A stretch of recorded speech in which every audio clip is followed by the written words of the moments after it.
Good afternoon to all of you. Welcome to all in this 10th class live session. सभी को नमस्ते, राधे राधे। कल हमने आपको 10 क्वेश्चन की एक शीट भेजी थी जिसके 5 क्वेश्चन हम लोग कंप्लीट कर चुके हैं। पांचों क्वेश्चन एनसीईआरटी के मोस्ट इंपॉर्टेंट क्वेश्चंस थे। तो यही जो शीट हमने कल आपको भेजी थी यानी कि 1 फरवरी को, उसी शीट को आज हम लोग कंटिन्यूस कर रहे हैं। Continuous this sheet and the question number is 6।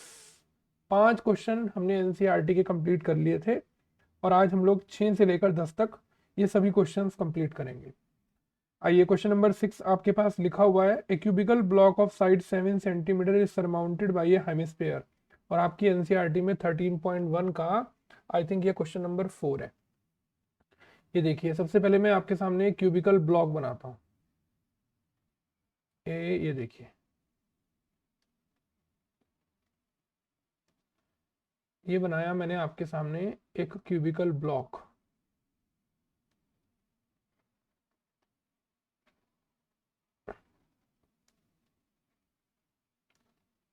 इसके ऊपर क्वेश्चन में लिखा हुआ है कि इसकी साइड 7 सेंटीमीटर है और हेमिस्फीयर रखा हुआ है। कह रहा है कि ग्रेटेस्ट डायमीटर का हेमिस्फीयर इसके ऊपर कैसे रखा जा सकता है। ये देखिए, अब मैं इसके ऊपर एक हेमिस्फीयर को ऐसे उल्टा करके रख रहा हूँ। तो ये हेमिस्फीयर का सर्कुलर बेस है। अगर आप ध्यान से रेड कलर को देख रहे हो, ये देखिए, इसको ऊपर उल्टा करके रख दिया और इसके ऊपर इस तरह से there is a 3 dimensional structure. ये देखिए, थोड़ा सा ध्यान से इसको प्रैक्टिकली समझने की कोशिश करिए। इसके अंदर आपने ऊपर की तरफ उल्टा करके रख दिया, तो जरा सोचिए, जितनी इसकी साइड होगी, ये जितनी इसकी साइड होगी उतना ही इसका क्या होगा, डायमीटर होगा। तो क्या लिखेंगे, greatest diameter of hemisphere equal the side of cubical block. जितना बड़ा क्यूबिकल ब्लॉक है उतनी ही साइड डायमीटर के इक्वल है। तो दोनों का आंसर हो गया आपके पास क्वेश्चन में 7 सेंटीमीटर। ठीक है। अब क्वेश्चन में कह रहा है कि सरफेस एरिया ऑफ सॉलिड निकालिए। तो चलिए हेडिंग लिखते हैं, सरफेस एरिया ऑफ सॉलिड। सबसे पहले इस क्यूबिकल ब्लॉक्स की बात करते हैं। क्यूबिकल ब्लॉक का सरफेस एरिया होता है 6 into side square plus hemisphere का कर्व सरफेस एरिया होता है CSA ऑफ, क्या लिखेंगे, हेमिस्फीयर। ठीक है। इसका फॉर्मूला बाद में लिखेंगे, पहले यहाँ पर लिख देते हैं surface area of cubical block. Surface area of cubical block plus CSA of hemisphere और माइनस लिखेंगे एरिया ऑफ सर्कुलर बेस। अब ये माइनस क्यों कर रहे हैं भाई, जबकि टोटल सरफेस एरिया में तो सबको प्लस किया जाता है। अभी बताते हैं कि माइनस क्यों कर रहे हैं। तो हेमिस्फीयर का सरफेस एरिया होता है CSA होता है 2πr² और सर्कुलर बेस होता है फॉर्मूला πr²। ठीक है। अब बताइए, 2πr² में से πr² जाएगा तो क्या बच जाएगा, πr²। अब जरा देखिए, आपने जब इस हेमिस्फीयर को उल्टा करके क्यूब के इस फेस के ऊपर रखा, ठीक है, जिस फेस के ऊपर आपने हेमिस्फीयर को उल्टा करके रखा है उस सर्कुलर बेस ने ऊपर का फेस ढक लिया है। ये देखो, ये देखो, ऊपर का फेस ढक लिया है।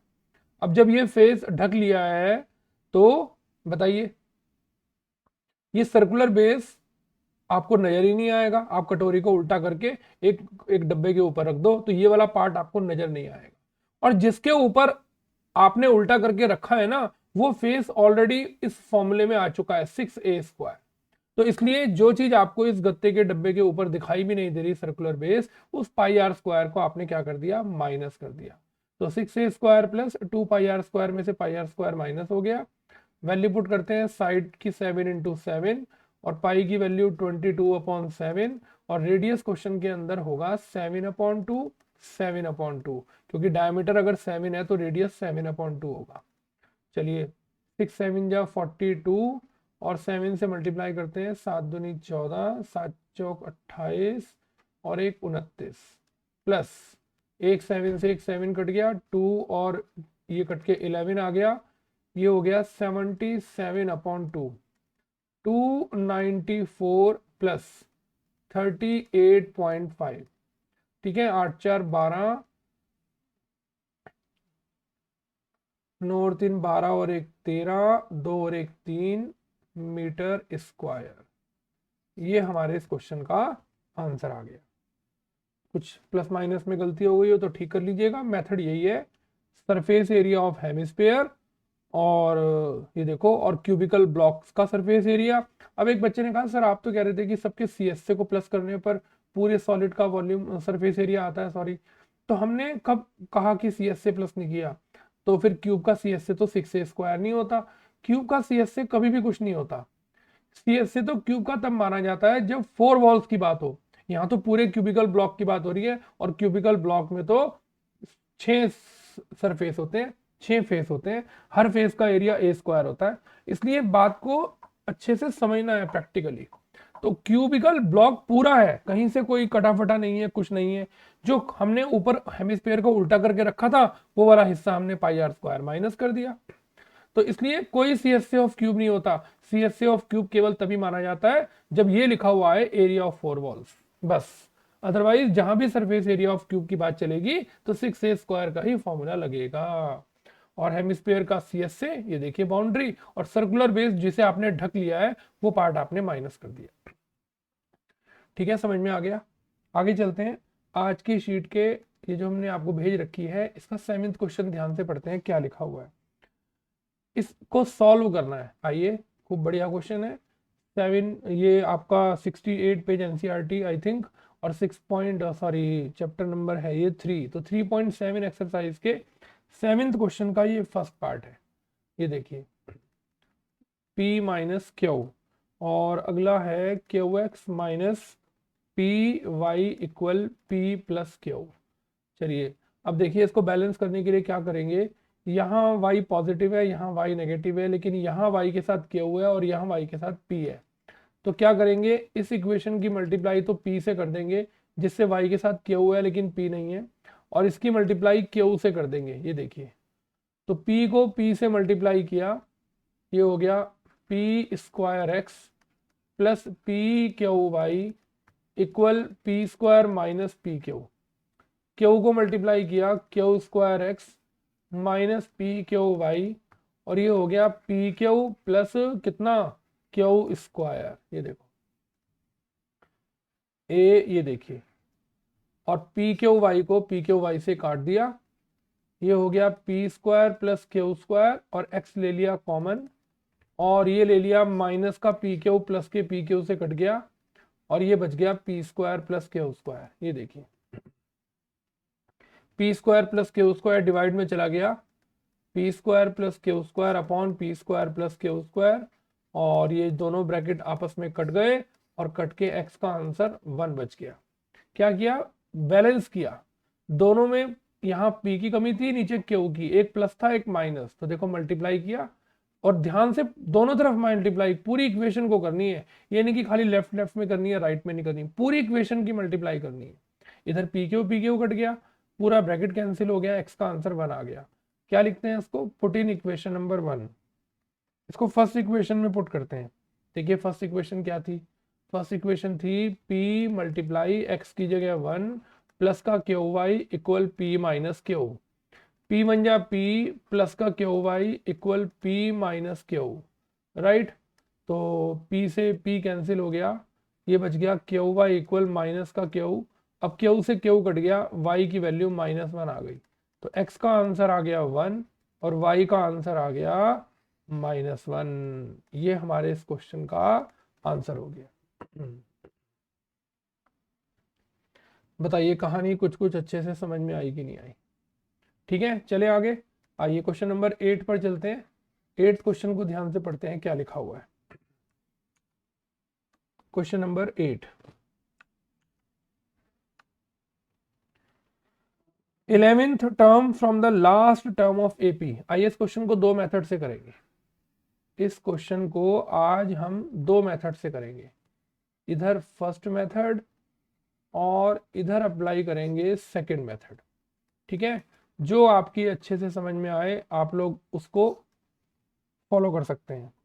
पहले AP लिख लेते हैं, 10 7 4 dot dot dot dot dot minus का 62। देखिए नंबर कम होते जा रहे हैं और -62। इधर भी मैं इस क्वेश्चन को लिख लेता हूं और ये देखिए माइनस का 62। चलिए अब मुझे क्या करना है, फ्रॉम द लास्ट उल्टे से 11वां नंबर निकालना है। सीधे से नहीं, सीधे से तो आप बड़ी आसानी से निकाल देंगे, आपको उल्टे से 11वां नंबर निकालना है। जैसे ABCDEFGH लेटर्स होते हैं ना, तो सीधे से जाएं तो चौथे नंबर पर ABCD आता है। आपको बताना है कि उल्टे से D कौन से नंबर पर आएगा, यानी कि आपको इस क्वेश्चन के अंदर उल्टे से 11वें नंबर की टर्म निकालनी है। तो हम AP को 10 7 से शुरू नहीं करेंगे, इधर से शुरू करेंगे -62 से। तो बताइए सबसे पहली टर्म कौन सी हो गई, माइनस का 62, क्योंकि अब मैं इस साइड से शुरू कर रहा हूं, उल्टे से शुरू कर रहा हूं। डी निकालने के लिए क्या करेंगे, अगर मैं इधर से चलता ना तो डी निकालने के लिए आप क्या करते, 7 में से 10 माइनस करते। अभी डी निकालने के लिए क्या करेंगे, उल्टे से सीधा, यानी कि 10 में से 7 माइनस करेंगे, कितना आ गया 3। अब आपको 11th नंबर की टर्म निकालनी है, तो फटाफट A11 का फॉर्मूला लगा दो, A प्लस 10D। ए की वैल्यू है माइनस का 62 और डी की वैल्यू है 3, तो माइनस का 62 और प्लस का 30, आपका आंसर आ गया माइनस का 32। ये देखिए कितना आसान मेथड, उल्टे से ए और डी छाटा, सीधे से छाटते तो A2 में से A1 माइनस करते, अभी A1 में से A2 माइनस किया, क्योंकि हम इस तरफ से आ रहे हैं, राइट साइड की तरफ से आ रहे हैं, -62 की तरफ से आ रहे हैं। ठीक है, तो बाद में से पहला वाला माइनस किया, यानी कि 10 में से 7, और जब A और D पता चल गया, A11 का डायरेक्ट फॉर्मूला लगा दिया। अब देखिए सेकंड मेथड में क्या होगा, सेकंड मेथड में जैसे सिंपल करते हैं ना वैसे ही करेंगे। बताइए ए की वैल्यू कितनी, 10। डी का आंसर निकालने के लिए क्या करेंगे, 7 में से 10 माइनस कर देंगे, -3। अब लिखेंगे nth term from last term of A B. आइए फॉर्मूला लिखते हैं, L minus n minus 1 into D. अब ध्यान से देखिए, गौरांग जल्दी आइए।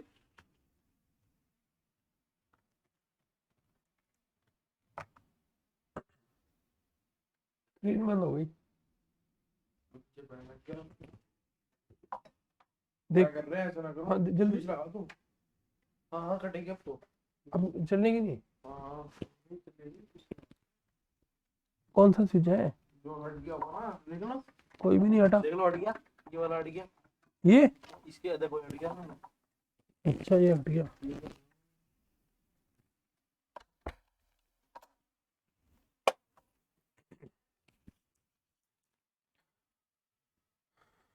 चलिए वो थोड़ा सा प्रॉब्लम हो गई थी, आगे चलते हैं। अब देखिए nth term from the last term of AP निकालना है, तो फॉर्मूला होता है L minus n minus 1 into D. यानी कि ए और डी तो हमने सीधा छांटा, लेकिन ये स्पेशल फॉर्मूला लगाया कि अगर हमें उल्टे से अगर कोई टर्म निकालनी हो तो क्या करेंगे। अब हमें 11th टर्म निकालनी है from last term of AP.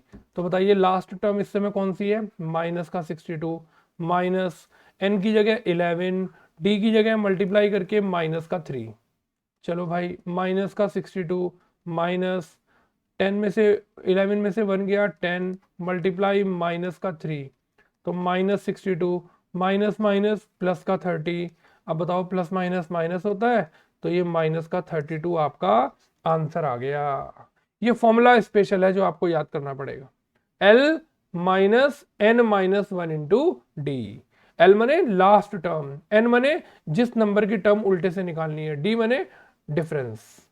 देखो अब अगर फॉर्मूला इस तरह से उल्टा लगाना है तो फिर ए और डी की वैल्यू को सीधा छाटना पड़ेगा। देखो ए और डी सीधा, और अगर अगर फॉर्मूला सीधा लगाना है तो हमने ए और डी को उल्टा छाटा था। ठीक है, तो ए और डी उल्टा सीधा छाटा, फॉर्मूला उल्टा लगाया, L minus n minus 1 into D. तो जो भी मेथड आपको अच्छा लगे आप उसको फॉलो कर लीजिए। चलिए क्वेश्चन नंबर 9 करते हैं, ध्यान से समझिएगा, it's a very good and important question. Question number 9 सबसे पहले लिखते हैं क्लास इंटरवल ए, ये देखिए उसके बाद नाम आएगा फ्रीक्वेंसी, उसके बाद नाम आएगा सी एफ। चलिए सबसे पहले क्लास इंटरवल लिखते हैं, 0 से 100, 100 से 200, 200 से 300, 300 से 400, 400 से 500, 500 से 600 और 600 से 700 और 700 से 800 और 800 से 900 और 900 से 1000। ये देखिए फ्रीक्वेंसी है 2, 5, x, 12, 17, 20, y, 9, 7, 4। चलिए अब सी एफ निकालते हैं और इसका टोटल क्वेश्चन के अंदर आपको दिया हुआ है फ्रीक्वेंसी का एन की वैल्यू दे रखी है 100। ठीक है, चलिए सी एफ निकालते हैं। 2 में 5 प्लस करो 7, 7 में x प्लस करो 7 प्लस एक्स, 12 प्लस करो 19 प्लस एक्स, 17 प्लस करो 9, 10, 11, 12, 13, 14, 15, 16, एक और एक 2 और एक 3, 36 प्लस एक्स, 20 प्लस करो 56 प्लस एक्स। ये देखो 56 plus X plus Y, 9 plus करो, ये आ गया 65 प्लस एक्स प्लस वाई। देखो ठीक है, और 7 प्लस करो 7, 5, 12 और ये हो गया 72 plus X plus Y. 4 plus करो 76 प्लस एक्स प्लस वाई। अब क्वेश्चन के अंदर चेक करिए मीडियन कितना दिया हुआ है। देखिए मीडियन, बताओ भाई मीडियन कितना है क्वेश्चन के अंदर 525। देयरफॉर मीडियन के बेस पर लिखेंगे मीडियन क्लास। कौन बच्चा बताएगा 525 देखिए कौन से क्लास इंटरवल के बीच में आ रहा है। 525 500 और 600 के बीच में आ रहा है। ये देखिए तो 525 लाइज बिटवीन 500 टू 600। तो लोअर लिमिट कितनी हो गई 500, बीच का डिफरेंस कितना हो गया 100, लोअर लिमिट हो गई, बीच का डिफरेंस हो गया h जिसको क्लास साइज बोलते हैं, और n की वैल्यू क्वेश्चन में 100 है तो देयरफॉर n/2 की वैल्यू हो गई 50। ठीक, चलिए मीडियन का फॉर्मूला लगाते हैं। तो यहाँ लिखते हैं मीडियन का फॉर्मूला। मीडियन निकालने का फॉर्मूला होता है L plus n/2 minus C F upon F into H. लीजिए अभी एफ और सी एफ तो निकालना रह ही गया। फ्रीक्वेंसी अब बताइए 500 से 600 मीडियन क्लास था। ये देखिए मीडियन क्लास, तो इसके सामने वाली क्लास जो हो गई 20 वो फ्रीक्वेंसी हो गई, तो फ्रीक्वेंसी की वैल्यू 20 और इससे ऊपर वाला नंबर सी एफ हो गया। ये देखिए तो सी एफ कौन हो गया 36 प्लस एक्स। चलो भाई वैल्यू पुट करते हैं। मीडियन की वैल्यू लिखते हैं, क्वेश्चन में गिवन है 525, लोअर लिमिट लिखते हैं 500, n/2 की वैल्यू लिखते हैं, n/2 की वैल्यू 50 माइनस सी एफ का आंसर लिखते हैं ब्रैकेट में 36 प्लस एक्स। बस यही बच्चों से गलती होती है, ब्रैकेट लगाते नहीं है, साइन चेंज करते नहीं है और सब गड़बड़ हो जाता है। फ्रीक्वेंसी है 20 और h की वैल्यू क्वेश्चन में है 100। चलिए इस 500 को इधर ले आओ, 525 माइनस 500, इस साइड हो गया 50 माइनस 36, अंदर का साइन पलट गया अपॉन 20 और ब्रैकेट बंद और इनटू कितना 100। लीजिए 0 से 0 कट गई, 2 का टेबल 10 पर आकर 5 आ गया, ये बच गया 525 में से 500 गया 25। ये देखो इक्वल, ये बच गया 14 माइनस एक्स और बाहर लिखा हुआ है 5। ठीक है, इस 5 को 25 के नीचे ले आइए, ये देखो तो 5 बच गया। ठीक, x को तो इधर ले आए और 5 को इधर ले गए तो x की वैल्यू 9 आ गई। ये हमारे पास x का आंसर आ गया। अब बताइए देयरफॉर क्वेश्चन के अंदर सिग्मा एफ आई कितना दिया हुआ है। आप इन सबको प्लस करेंगे ना, सिग्मा एफ आई कितना आएगा 76 प्लस एक्स प्लस वाई, और सिग्मा एफ आई एन को बोलते हैं और ये क्वेश्चन में दे रखा है 100। 76 प्लस 9 प्लस वाई, एक्स की वैल्यू 9 पुट कर दी, अभी अभी निकाली हमने। तो 100 में से 76 को प्लस करो 9 में, 85। ठीक, तो y का आंसर आ गया मेरा 15। तो बताइए इस क्वेश्चन में x की वैल्यू तो 9 आ गई और y का आंसर 15 आ गया। कोई ऐसी बात आपको किसी क्वेश्चन में समझ में ना आई हो तो बताइए। किसी मीडियन क्वेश्चन में दिया हुआ है, जब किसी क्वेश्चन में मीडियन दे रखा होता है ना, तो देखते हैं कि मीडियन कौन से क्लास इंटरवल के बीच में आ रहा है, 500 और 600 के बीच में। ये देखो, तो ये मीडियन क्लास हो गया, इसी की ये लोअर लिमिट हो गई, बीच का डिफरेंस h हो गया, और सामने वाली फ्रीक्वेंसी हो गई, और सामने से ऊपर वाला CF हो गया। ठीक, और फिर हमने फॉर्मूला लगाया, कैलकुलेशन करी, कोई एक आंसर आया, और धीरे धीरे फिर इसके टोटल को 100 के इक्वल रखा। ये क्वेश्चन में गिवन था, 76 प्लस एक्स प्लस वाई को 100 के इक्वल रखा, और y का आंसर 15 आ गया। आपके एनसीईआरटी में ये एग्जाम्पल है, आप अच्छे से दोबारा से जरूर प्रैक्टिस करिएगा। आइए मोस्ट इंपॉर्टेंट क्वेश्चन पर चलते हैं, क्वेश्चन नंबर 10। ये भी आपके चैप्टर 6 का एनसीईआरटी का क्वेश्चन है, 6.5 एक्सरसाइज में। आई थिंक ये जो है क्वेश्चन नंबर 15 है।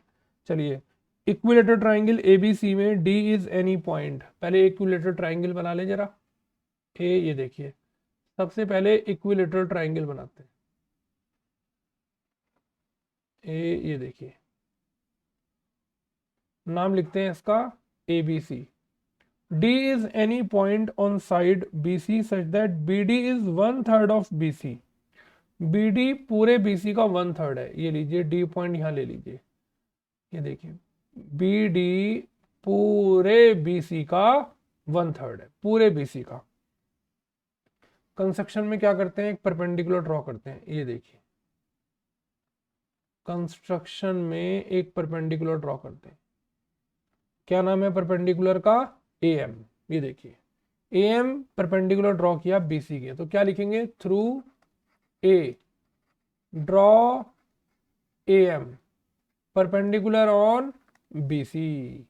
ठीक है, चलिए अब क्या करते हैं, सबसे पहले ABM और ACM में कॉन्ग्रुएंसी प्रूफ करते हैं। इन ट्राइंगल ABM और दूसरे ट्राइंगल का नाम ACM, ऐसी तीन बातें ढूंढते हैं जिससे ये कॉन्ग्रुएंसी प्रूफ हो जाए, 1 और 2 90 डिग्री ईच, और AM लाइन दोनों में क्या है, कॉमन है। ब्रैकेट में लिखेंगे कॉमन साइड। ठीक है, AM कॉमन हो गई, 1 to 90 हो गया, और AB इक्वल हो गई किसके, AC के, क्योंकि ट्राइंगल इज कैसा है, इक्विलेटरल। तो बाई कॉन्ग्रुएंसी का नाम हो गया RHS congruency. Triangle ABM congruent हो गया ट्राइंगल ACM के, और अगर ये दोनों ट्राइंगल ABM और ACM कॉन्ग्रुएंट हो गए तो बताइए CPCT से क्या इक्वल हो गया, BM CM के इक्वल हो गया। ये देखिए, बाई CPCT। ये देखिए, कौन बच्चा बताएगा, अगर BM और CM आपस में इक्वल है तो दोनों के दोनों किसका आधा हो गए, दोनों के दोनों BC का आधा हो गए। BM CM के इक्वल और पूरे BC का हाफ हो गए। ठीक, चलिए अब जरा आंसर चेक करिए, क्या प्रूफ करना है। आपके पास लिखा हुआ है 9AD स्क्वायर, तो चलिए ऐसा ट्राइंगल लेते हैं जिसमें AD स्क्वायर आ रहा है। In right triangle AMD by Pythagoras theorem. चलिए AMD में पाइथागोरस थ्योरम लगाते हैं। AD square equal AM square plus DM square. ये देखिए, AD square equal AM square plus DM square. अब कैसे क्वेश्चन को आगे बढ़ाएं, ये देखिए ध्यान से। DM को आप और क्या लिख सकते हो, सोच के बताओ। बताओ भाई, सोच के कौन बच्चा बताएगा कि DM को क्या लिख सकते हैं। आपकी वेट कर रहा हूं मैं, चैटिंग में बताइए DM को क्या लिख सकते हैं, बताइए एनीबॉडी। DM की जगह क्या लिखा जा सकता है, वेरी गुड, क्या लिख सकते हैं, BM माइनस BD। बिल्कुल ठीक जवाब। DM लाने के लिए BM में से BD क्या करेंगे, माइनस। चलिए अब ये बात आपने कर ली, अब अच्छे से बस अब आपका हाथ देखिए अपने आप आगे चलेगा। ये देखिए AM स्क्वायर, बताइए ए माइनस बी के होल स्क्वायर का फॉर्मूला होता है B M square plus B D square minus 2bm into B D. ये देखो 2bm इंटू बी डी।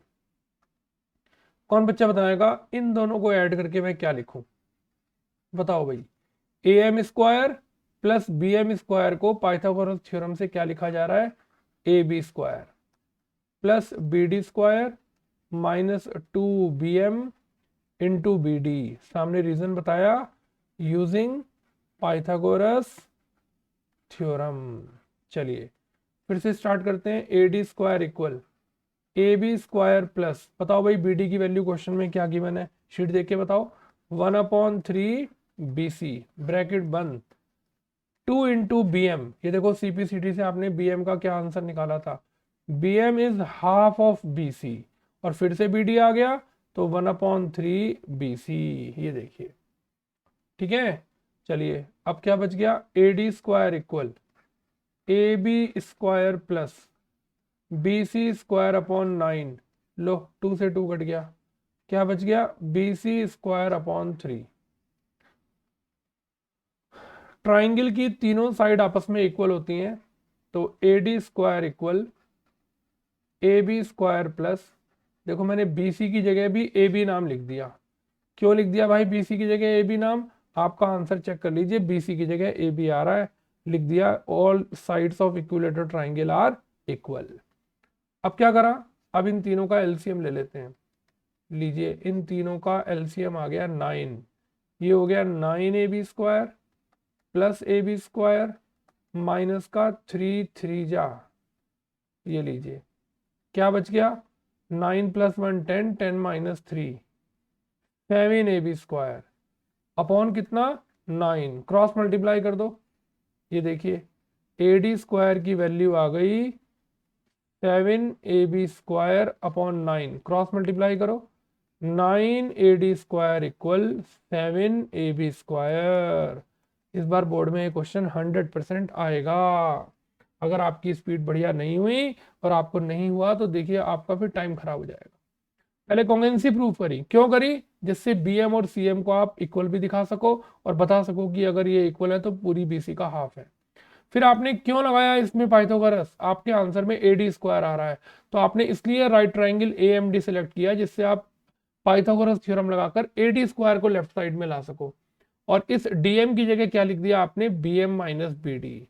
बस होल स्क्वायर का फॉर्मूला खोला, इन दोनों से ए बी स्क्वायर लिखा, बी डी और बी एम की वैल्यू पुट कर दी, लास्ट में जाके बी सी को ए बी लिख दिया, और ये हमारा क्वेश्चन कंप्लीट हो गया। ठीक है, तो 9ad square equal 7ab square हमारा आंसर आ गया।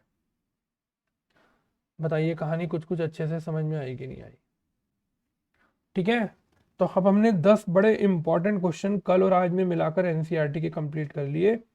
अब आपके पास ऐसे और 10 क्वेश्चन हम छांट के रखेंगे और आपको वो 10 क्वेश्चन का सॉल्यूशन कराएंगे जो खूब बढ़िया और इंपॉर्टेंट एनसीईआरटी के क्वेश्चन हैं। आप इन सबको इतने अच्छे से पक्के करिए और फिर अगले इस तरह के 10 क्वेश्चन मैं आपको संडे में ही कराऊंगा। और आप कल हम लोग चैप्टर 3 को ही कंटिन्यूस करेंगे जो हमारा एक्स्ट्रा क्वेश्चंस का वर्ड प्रॉब्लम या दूसरे क्वेश्चन का चल रहा है। ठीक है, चलिए आपसे रिक्वेस्ट है कि इन क्वेश्चन की जरूर अच्छे से प्रैक्टिस करिएगा जिससे आपको खूब बढ़िया तरह ये अच्छे से समझ में आ सके। चलिए, thank you very much, God bless you, Radhe Radhe.